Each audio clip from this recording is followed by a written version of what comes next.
Hello, everyone. Welcome to session 12 on green hydrogen ports, infrastructure growth, and strategic integration. I would like you, please, to first welcome our distinguished guest, Mrs. Sana El Amrani, Director of Ports and Public Maritime Domain at the Ministry of Equipment and Water of the Kingdom of Morocco. Please give her applause. Mr. Amin El Karam from the National Ports Agency, ANP, Morocco. He is the Director of Ports Police and Acting Director of Research, Innovation and Sustainability. Welcome with us. Then Mr. Richard Saunderji, Managing Director, CEO for Gulf and Africa region at China International Capital Corp, CICC. Welcome with us. And finally, Mrs. Monica Svanson from Port of Rotterdam. She is Program Manager and International Hydrogen Business.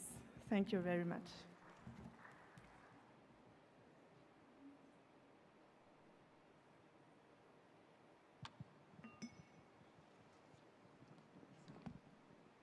Thank you.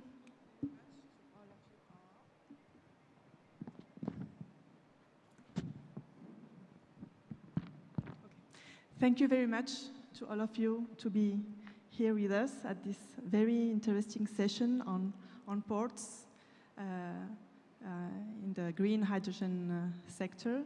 I am Yasmina Ben Moussaoud. I'm a manager on strategy and business insights at MASEN, the Moroccan Agency for Sustainable Energy. And as you all know, ports are the main gateway for exporting green molecules. Ports and also the logistics operation as well will need to adapt to be sustainable and also to be integrated inland with neighboring industrial and production hubs, but also integrated overseas with regional and international corridors. We have today a very interesting lineup of speakers that will help us gain insights on both the national and international perspective on the challenges that are being today addressed on the ground, but also providing us some financial insights and perspectives on this topic. So we will start first, I suggest to start with a more governmental and national perspective with Mrs. Sana El Amrani. You have more than 24 years experience within the Ministry of Equipment and Water of Morocco. You were also in charge of conducting very strategic projects and reforms in the ports and maritime field, including the National Port Strategy for 2030 and also the green transition for Moroccan ports. So could you please share with us the vision of Morocco on ports and also the ongoing developments that are taking place to support the development of the green hydrogen sector in Morocco? Thank you. Thank you very much, Yasmina, for the introduction. Okay, so I will go to the scene.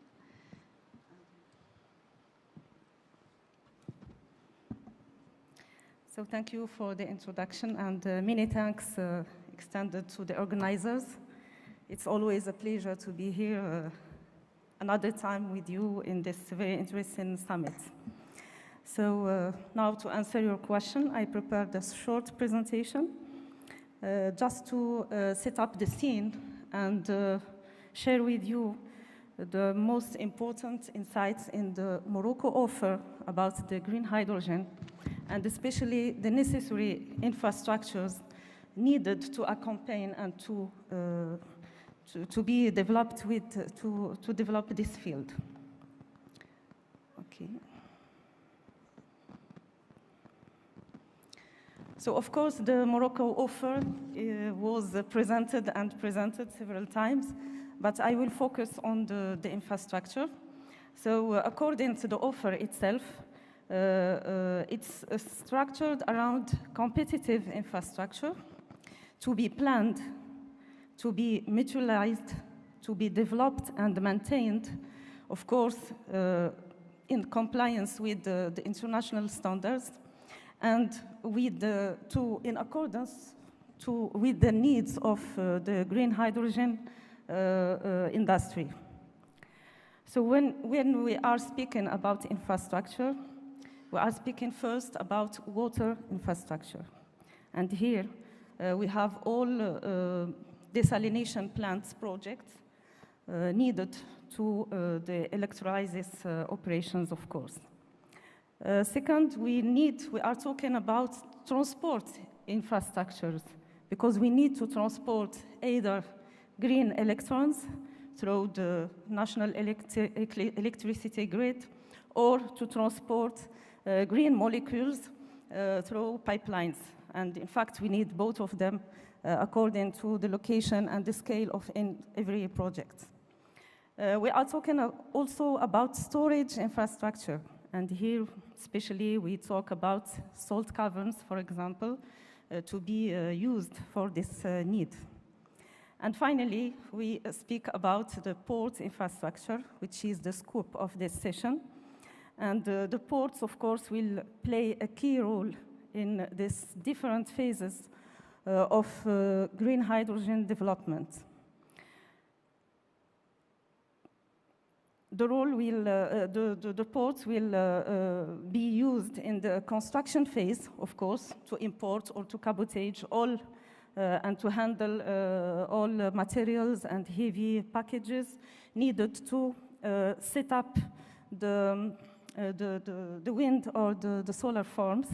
So this is the first phase of the needs of the port. During the phase of production and export, of course, the operating phase, so port terminals will handle, of course, final products such as green ammonia or e-fuels, etc., e-methanol, and all materials and inputs needed to produce these final products. We should not forget also the role of the ports to develop the industrial integration, either vertical and horizontal. And here we can speak about all equipments, wind turbines, steel industries, and also e-fuel bunkering industry.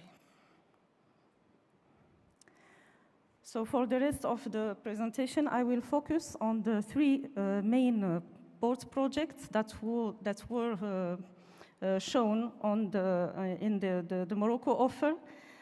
We are just talking about the new projects. Of course, all Moroccan ports will be used for this industry, but we focus now just on three new projects, which are the port of Nador West Med, which is located in the Mediterranean side, the port of Tantan, which is located in the middle of the Atlantic side, and of course the port of Dakhla Atlantic, which is located in the south of the Atlantic side. So for the first one, the port of Nador, of course, it's mainly completed. The works are mainly completed. We have a huge infrastructure with the several facilities capable to handle all kind of products related to liquid bulk or also all products needed for the industrial integration. And I can tell you that the first wind palms plant is already under construction around the port of Nador West Med. So this port is already playing his role to develop industry related to green energy in general and green hydrogen, of course. The second port is the port of Tantan, which is today just a small fishing port, but with a great potential to be developed around the region of Tantan and Gelmim Wadnoun in general. So for the new infrastructure, of course, are planned, and we will either develop the existing port or construct a greenfield new port, and studies are undergoing now, just now, to define, according to the offers and according to the needs of mutualization, of course, the best way and the best scenario to develop this port. The third port is the port of Dakhla Atlantic, which is also under construction. And now we are about 25% as in progress. This is a port located in the southern region of Dakhla. And he has an excellent combined solar and wind potential, of course. So this port will play a key role in the region of Dakhla for all industrial needs for the green energy, green hydrogen, and also all integration of the industries in the region. So it was just to introduce and give you an overview about the port project, and I'm open to other questions in the list. Thank you. Thank you very much, Mrs. Lamrani, for this first overview on Moroccan ports. I will now move on to Mr. Emile Karam. As the Director of Port Police at ANP, you are also responsible for port safety and security, as well as the promotion of sustainable development of Moroccan ports. And we had an overview on the infrastructure perspective from Mrs. Amrani. Which are the other key aspects that need to be addressed in order to effectively manage, store, and transport hydrogen and its derivative within these ports? Thank you. Thank you, Yasmina, for this question and for your invitation. Sorry, this year I choose to respond in French because of the audience. J'ai eu tout au long de ces 2 jours l'occasion d'échanger avec beaucoup de parties prenantes intéressées par les ports. Et donc, effectivement, l'idée aujourd'hui, c'est de donner le maximum d'informations à nos collègues, à nos partenaires internationaux et marocains pour plus de visibilité sur la partie portuaire concernant l'offre Maroc sur l'hydrogène vert. Alors, Madame Lamrani a bien présenté le volet infrastructure, tout ce qui est projeté, tout ce qui est en cours de construction, tout ce qui est déjà prêt. Mais il n'y a pas que l'aspect infrastructure, bien sûr. Nous, à l'Agence nationale des ports, on n'est pas des constructeurs de ports, mais plutôt des gestionnaires. Une fois les ports, ils sont construits par notre ministère de l'équipement et de l'eau. Nous, on s'occupe de la gestion portuaire. Et donc, le premier aspect important à prendre en considération, c'est déjà le volet réglementaire et légal. Donc aujourd'hui, le cadre légal ou bien la réglementation qui régit le secteur portuaire au Maroc, elle est très claire, bien établie. Donc nous avons une loi qui permet tous les types de contractualisation avec le privé. Donc tout type de contrats publics-privés sont permis par la réglementation portuaire actuelle. Notamment, on a beaucoup parlé hier de la concession portuaire qui est permise par la loi, mais bien sûr, il y a aussi d'autres possibilités de contractualiser de gré à gré avec des exploitants de terminaux portuaires, bien sûr, avec certaines conditions relatives au coût du projet ou bien relatives à la forme d'exploitation de l'installation portuaire, si c'est pour compte propre, par exemple. Donc ça, le volet réglementaire pour nous, c'est un volet très important. Le deuxième volet aussi, c'est le volet ressources humaines ou bien capital humain, puisque aujourd'hui, ces infrastructures, ces projets ont besoin d'hommes et de femmes pour les exploiter, pour les gérer. Et donc, on se penche actuellement sur ce volet formation, entraînement, exercice, surtout qu'il s'agit d'une nouvelle filière sur laquelle on n'a pas forcément beaucoup de retours d'expérience. Et donc, à l'Agence nationale des ports, aujourd'hui, on est en train de travailler sur on va dire une équipe de travail spécialisée pour l'accompagnement des projets, l'accompagnement de cette nouvelle filière. Et on pense que c'est très important et on invite tout le monde sincèrement à investir ce domaine du capital humain relatif à cette nouvelle filière. Alors, comme j'ai dit, il s'agit d'une nouvelle filière, d'un nouveau produit, donc automatiquement l'aspect sécurité aussi s'impose. Et là aussi, on est en train de travailler sur comment se préparer à cette nouvelle filière, des plans d'organisation interne, des plans d'urgence portuaire, encore une fois la formation, les exercices pour faire face à tout type d'incidents, que ce soit lors du transfert du produit dans le port, de la manutention, de la manipulation, import, export, etc. Donc ce volet sécurité est très important, mais il est important dépendant du type de vecteur, du type de produit final, donc que ce soit à l'import ou à l'export. Et du coup, on est très intéressé par cette interaction avec les acheteurs potentiels, par quels produits ils sont le plus intéressés, aussi par les producteurs, quels seraient les types de formes les types ou formes d'export envisageables pour que nous, en tant que port, en tant que gestionnaire de la sécurité portuaire, qu'on puisse anticiper et être au rendez-vous avec le début de l'exploitation ou le début de l'export de la première molécule. Et je dirais le quatrième et dernier aspect important sur lequel aussi on travaille, c'est la planification spatiale, on va dire, le positionnement du port par rapport aux producteurs, par rapport aux données, aux matières premières d'entrée, notamment les stations de dessalement de l'eau de mer, parce que, comme vous le savez, chaque kilomètre à chaque fois on doit transporter le produit, que ce soit entrant ou bien sortant d'un kilomètre, c'est un coût supplémentaire.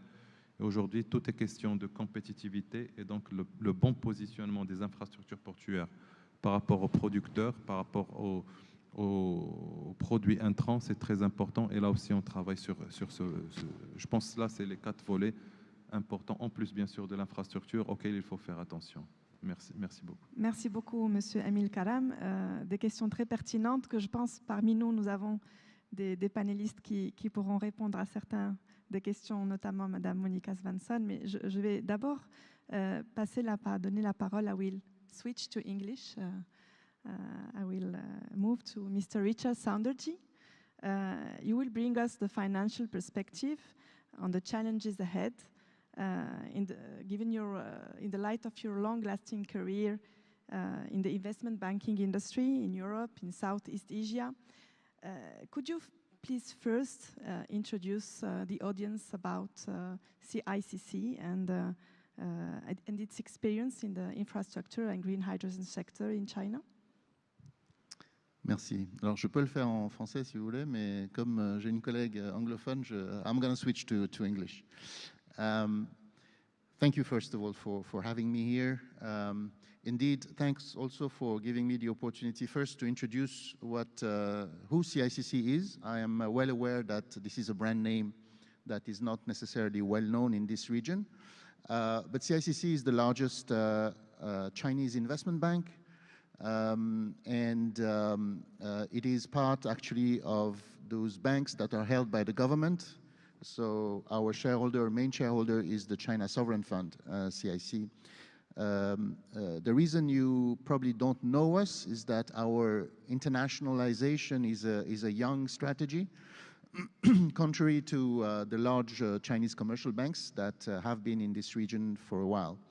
Now, it might be young, but it's very ambitious in the sense that what we want to do as the largest Chinese investment bank is to set up to become a two-way gateway between China and this region being the Gulf and Africa. And when I say two-way, we are equipped to channel capital flows from the region into China and from China into this region.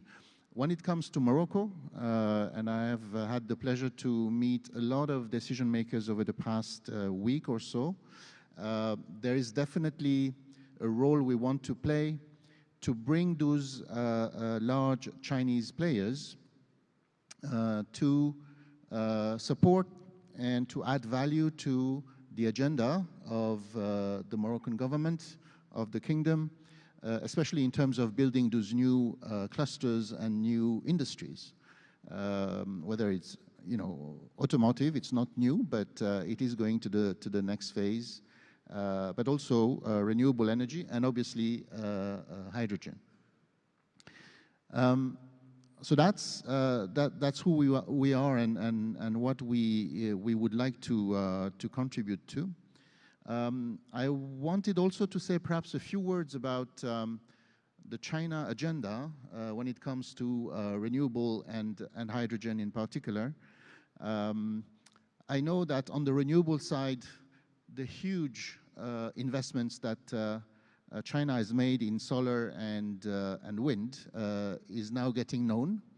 It's still probably a bit underestimated. I've looked at some figures. I mean, despite the huge investments made by, I mean, globally, today solar and wind represent only 12% of the mix globally. And within that average, you have countries that are at 1%, others that are 30%. I'm happy to say that China, despite its size, is above that average. It's at 14%, which you can imagine leads to a huge number of gigawatts installed in China. Now, this huge number of gigawatts is obviously serving the hydrogen agenda.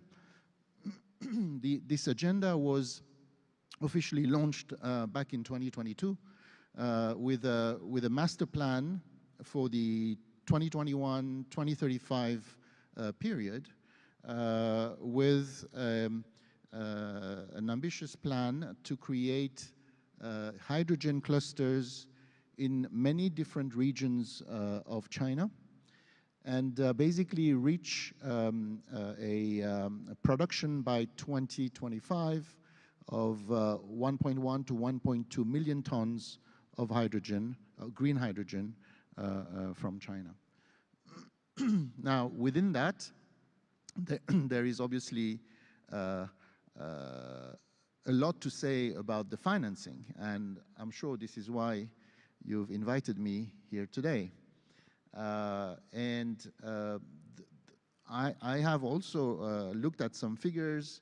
If we want to reach carbon neutrality, sorry, I forgot to mention that China has also its own overall ambitions that have been announced. So carbon neutrality by 2060 and peak emissions by 2030.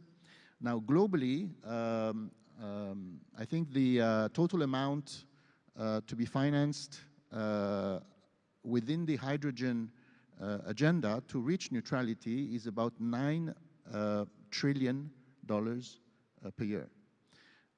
This is absolutely massive. And that calls for new ways to look at how the capital flow can sustain that. Because there are two things in the world that make the world work. It's power, obviously, and it's capital. So on the capital side, I'm happy to perhaps comment more because I have my own views and own ideas I'm happy to share, but I don't want to spoil the Thank you very much, session. Mr. Sounderji. I suggest to move on to Mrs. Monica Swanson and then to wrap up on your views for Morocco and for the region on the infrastructure developments. Mrs. Monica, you have been working for the last 4 years on developing Ports of Rotterdam Global Hydrogen Import Program. You have a couple of slides, I think, a presentation to share with us your insights from the perspective of the largest port of Europe and a major energy hub also. So that is actively developing green hydrogen ecosystem, and as well as many offtake opportunities that we are seeking here in Morocco. So please, Mrs. Monica, the floor is yours. As you like, if you prefer to stay here. I'll take it from here. I have a slight tendency to do this in Dutch, but I won't. Enchanté, merci pour m'inviter.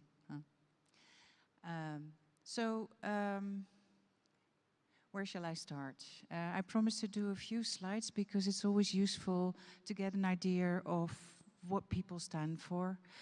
Well, this is our hydrogen vision. We've been working on it since about 2013 in Rotterdam as a port. The idea has been always that we need hydrogen in the mix, and we had a visionary colleague who realized he had to think about this in advance because, as Yasmin said, we're a very big port. There's about 3,000 companies working in our port.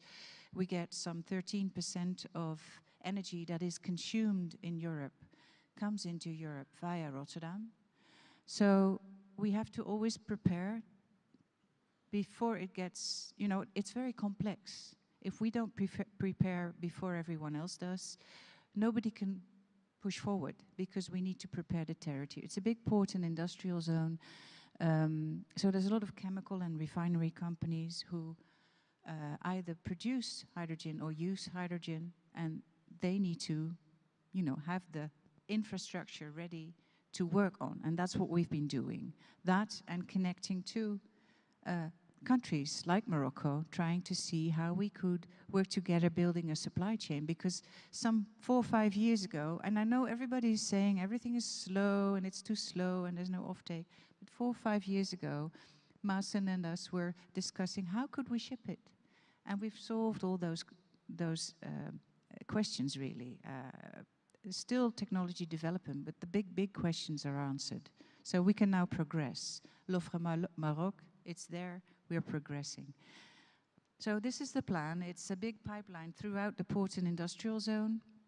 That's the white bit, connecting the chemical and refinery industries. We're doing CO2 carbon capture and storing the CO2 underneath sea level in empty gas cavities. The project for the pipeline has been FID'd, it's being implemented, and that wasn't the case 5 years ago. The gas pipeline is being implemented. We are installing new wind energy. Concessions have been given out, and still more coming, to have our own electrolyzer cluster to produce a bit of our own energy, a bit of our own green hydrogen in the port. And that pipeline in the port is going to connect to the national gas grid, which is the gray loop you see there. And it's going to connect to a dedicated pipeline all the way into Germany, Ludwigshafen, because our port is, of course, not a port for the Netherlands, which is a really tiny country. It's a port for Northwestern Europe, together with some colleagues, other ports like Antwerp, Hamburg, Wilhelmshaven. There's more ports around. We need all the ports. But we, so far, are a big energy hub, and we most likely will remain that also because we have access to the deep water from the area we work in. Okay, now, that's a bit of a positioning of what kind of port I'm representing at this conference. Imports of hydrogen will be the biggest part of the job, because we cannot produce enough hydrogen ourselves, so about 80% of what we need will be imported from all kinds of countries that have sun, wind, space, and the capacity to produce a surplus from what they need themselves.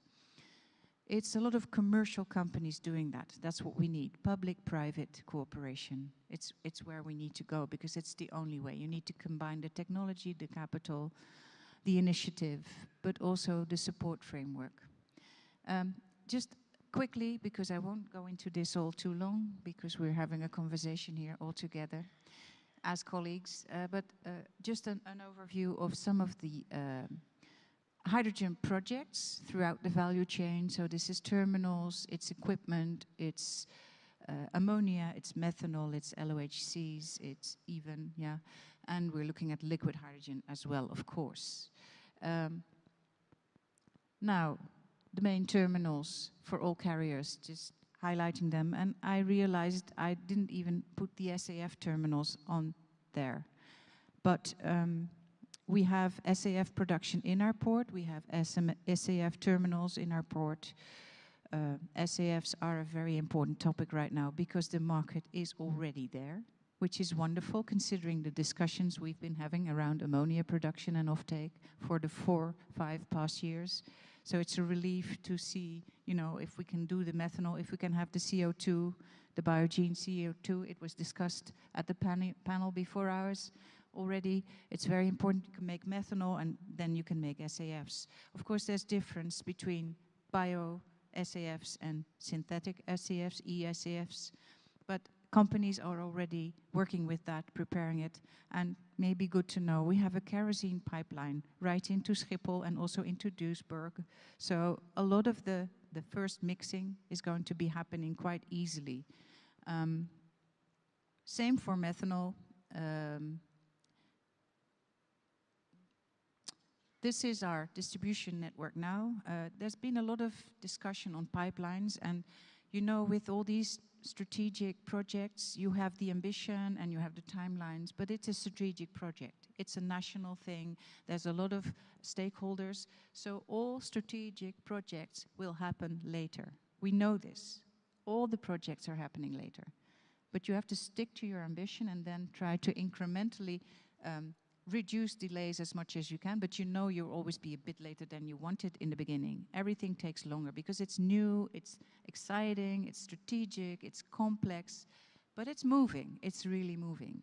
And before we have those dedicated pipeline systems and before we're all connected to the national gas grid, we will be doing a lot of barging of, for instance, ammonia. It's an existing technology. As we speak, extra barges are being built to make sure there will be enough capacity to bring it to the hinterland. So all this is happening, trucking, rail, barges, and the pipeline being constructed, imports. It's all needed, and we're going to do it. And we're going to do it with companies from all over the world, with solar and wind producers, with everyone we need, port constructors, colleagues who know things we don't know, and we exchange. So this is happening, and now I'm going to stop doing the presentation because now we're going to enter the discussion. Thank you. Thank you very much, Monica. And your presentation made me ask you a question that we all have. Is that given your experience, your international experience, given all these projects that are installed in the port of Rotterdam, what is, in your point of view, what are you seeing as the main molecules that will be offtaken in the short term, at least for the project that will start developing here in Morocco, to know, and those that will go rather in a longer term? Okay. What we see is the very, very big off-takers we expected to move first, like steel, cement, all those, remember? We talked. They seem to be waiting for the price to drop. They're sitting on the fence, a little, not all of them, and there's going to be mechanisms. But we think the smaller volumes are going first, but also bunkering, ship bunkering, and air fuels. We've all realized this is going to be the first market because that's where the pressure is to change. So even though the percentage of SAF or air fuels to mix them is still low, it's large volumes and they have to do it. We are certain they're going to do it. Shipping lines, ship owners, bunkering companies, we're already doing methanol bunkering in our port, but we are pretty sure that ammonia, methanol, and liquid hydrogen will be bunkering fuels. And of course, we're lucky here because we have this big deep water port with a lot of traffic, about almost 30,000 ships a year, sea vessels, and about 80,000 inland barges. So there's a lot of refueling being done because ships like to do it while they're, handling cargo. So we're with Houston and Singapore and Panama. We're in the top 5 of bunkering ports. So this is before you need pipelines, before they need to be ready. So we expect the first market, the first big market, to be bunkering, ship bunkering, ammonia, methanol, and SAFs. No, liquid hydrogen, sorry. It's in my mind. Thank you very much. And another question, yes, and then I will move on. It's on CO2, because you talked about capture storage facilities that you have. Here in Morocco, for sure, for e-fuels production, we will need to import CO2. What are your views? What's the perspective on the market of CO2, of liquid CO2, that Morocco would be able to import? Well, CO2 is, of course, the big challenge in producing methanol and SAFs, e-SAFs. I think the discussion on CO2 is changing. We all realize it's difficult, but we're also finding solutions. When I told you about the CCS project in Rotterdam, that is, of course, non-durable CO2. We're capturing it to store it, not to reuse it, essentially. But maybe in future we will be reusing it because it might become cyclic. That's one. The other thing is, of course, from biomass, you could get CO2 production, which is considered durable and which might also solve some waste problems somewhere. There's also discussions on how could you use the biomass differently. But it's interesting to see what's happening. And I forgot to say that when I discussed the pipelines into Germany, what we're also going to do, together with the German government and the North Rhine-Westphalia area, we're going to take CO2 from their industry, that same CO2 we don't want to emit, and we're going to bring it back to Rotterdam. We're going to store it. And if we can, at some point, it can be reused in a good way, maybe we can do that. We might ship it. Shipping will be important for CO2, again, because the pipelines are not there yet. So we will be shipping biomass and maybe liquid CO2 across the globe where it's needed. So it's also a very interesting development to make the methanol, to make the SAFs. Yeah, an opinion I don't have, I just have the observations. And I think, again, progressing it's progressing. Thank you. Thank you very much. At the beginning of the session, I talked about the importance of having integrated ports that also consider the industrial integration dimension and also the key challenge of or importance of mutualizing infrastructures. So now I have like an open question to you all about what are your views on, first of all, what is doing Morocco to promote all this today, and also if you could share any international perspective on that, you're very welcome. Thank you. So who would like to take this question? Mrs. Amina Lamrani, Sana Amrani, thank you. First, I want just to complete about the CO2, because this is a big question around the production and the use of e-fuels in general. And I think that there is a big issue of regulatory framework. And we have now big and hard discussions and negotiations inside of IMO and other institutions to have more visibility about this product, because it's very important when we are talking about developing e-fuels as final products of green hydrogen. So I think that the response will be the regulatory framework and also the decisions of the European Union about this field. To respond to your question about the port integration, it was interesting to listen from a port, the Port of Rotterdam, as importer point of view of green hydrogen and green hydrogen products, and to listen from Moroccan ports as exporter of these products. So the points of view are different. And don't forget that in Morocco, we are talking about 3,500 kilometers of coastline. So we have a big choice and a huge amount of land and regions with a very good potential in green hydrogen production. So the integration is a must. But we have the Mediterranean side, we have the middle, we have the industrial cities, and we have the southern regions with the good potential. So it's a bit hard to integrate. But the sense of integration will be also to develop ports with a big industrial and logistics area around, to be capable to handle not only the liquid products issued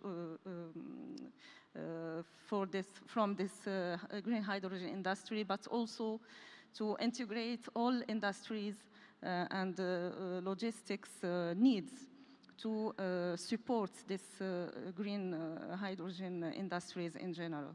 So this is the first sense of integration for each port developed, and I mentioned the 3 new port developments in Morocco. So Nador West Med has already 5 4,000 hectares as logistic and industrial area, and it's a huge area to develop.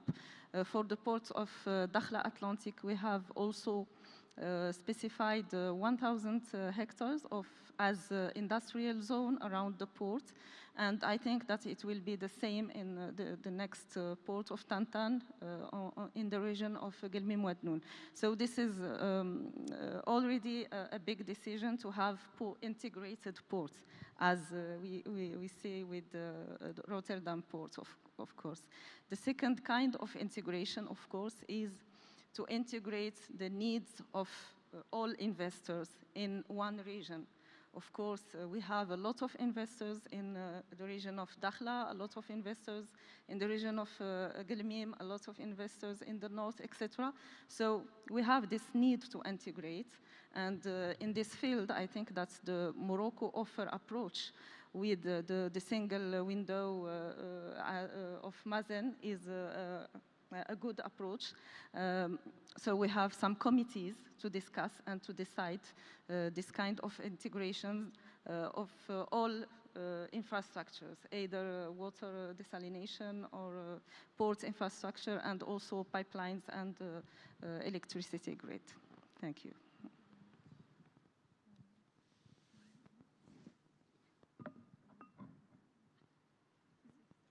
We only have one mic. Thank you very much, Mr. Sanet. So we are talking about operational ports, ports to be developed, to be adapted to this new sector. But at the end, we need to finance all these infrastructures or these logistic value chains.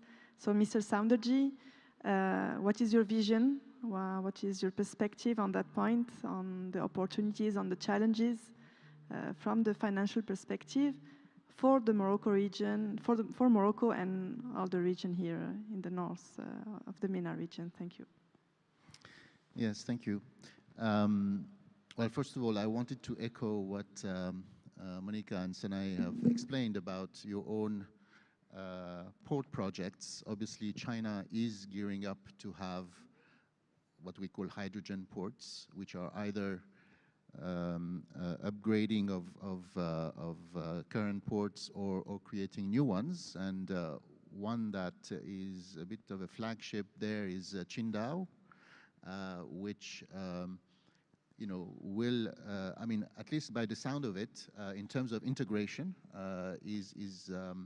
has the same approach, and there might be ways to exchange views, why not technology, and why not specific ways to manage that ecosystem, because ports are indeed very central to the topic, and it's a real ecosystem that is built around because of the need for not only transportation but storage, and also coming back to the Qingdao port, the short-term objective will be more on the bunkering side, but the long-term will be more on the trade side, and the needs, you know, will be built over time. Now, to your question, because I'm the banker of the group here,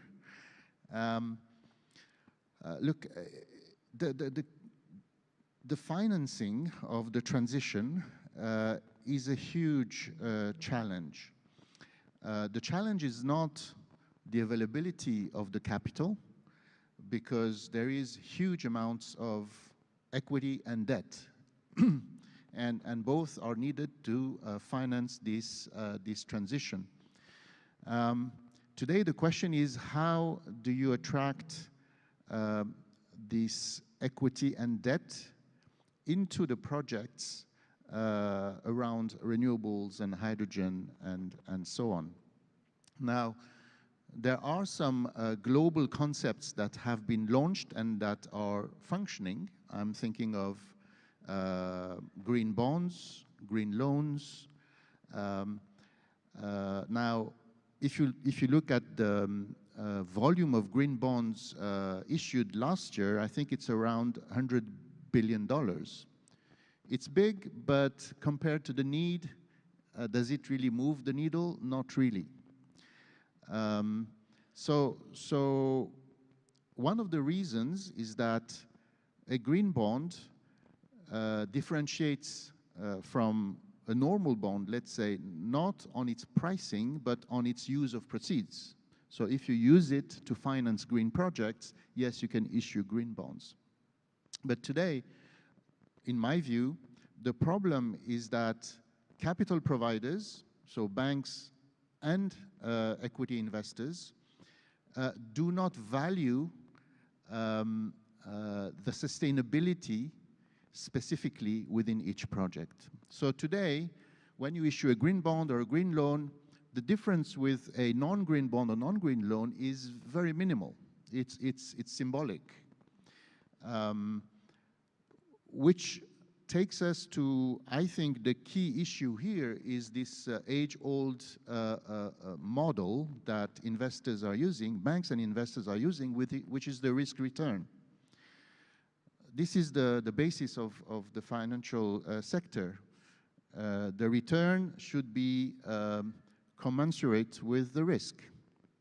And the problem is that if you only assess the risk on the basis of the credit risk, the project risk, the political risk, the country risk, but not the sustainability risk, which is much lower, then you end up pricing a green project in the same way as anything else. So how do you channel from non-green to green? You have to value or assess the risk differently. And that's something that the financial sector, so again, banks and investors, have hardly started to do, have hardly started to include sustainability. For the time being, it's a yes or no question. Is it sustainable, or does it meet our green framework? Yes, it does, we're financing, but at the same price. No, it doesn't, no, we're not financing. It has to be more structured, more subtle, and again, you have to value sustainability as a way to decrease your risk, because you're making your project and you're making the environment and you're making the whole world live longer and better, right? Might sound idealistic, but you know that's what it is. So why is it that the financial sector is not changing that paradigm? Because one institution cannot change it by itself, because it's going to be out of business, right? A borrower who is not green and is looking for a loan and is charged more because he's not green, is going to go to the next bank and get a cheaper loan, and the first bank will be out of business. So this is a global issue that needs to be addressed globally by the sector, by the regulators, and probably by the governments. And I personally believe that this is really the key enabler to channel this huge amount of capital that is needed today to transition. I would really like to respond to that, because you have said it so well. It's exactly what the problem is, and at Port of Rotterdam we've done a lot of supply chain cost analysis, and it turned out that in some cases, especially where capital is expensive, which has to do with many different circumstances, and it's exactly in the places where you don't want capital to be expensive, sometimes the cost of certain parts of the supply chain could be 60% of total cost. So the cost of capital, 60% of total cost. So that's ridiculous. And it has to be changed. It's very fundamental. Maybe you should take an initiative there and organize the World Conference on Cost of Capital. I think it would be applauded by many. Thank you, Mrs. Monica. I think Mrs. Lamrani has another. Just to complete for your question, well, in this global value chain of green hydrogen, the ports investment is a small share of the whole investment. So in our point of view, it could be an excellent occasion to have public-private partnerships and all the investors are invited to present their point of view about the development and how to support the development of infrastructure in general and port infrastructure in particular in the framework of the Morocco offer. So this is, I think, the way to engage all investors, private sector also, to develop and to participate to this development of green hydrogen port infrastructures. Thank you. Thank you very much to you all. So we see how ports developments are catalysts for economic development, supporting supply chain, trade. So I will give the floor to the audience if you have some questions before closing this session. I see a hand rising there. No? Okay. So thank you very much to you all for your insights and thoughts. And with this, I will close the session on green hydrogen port. Thank you very much to you all.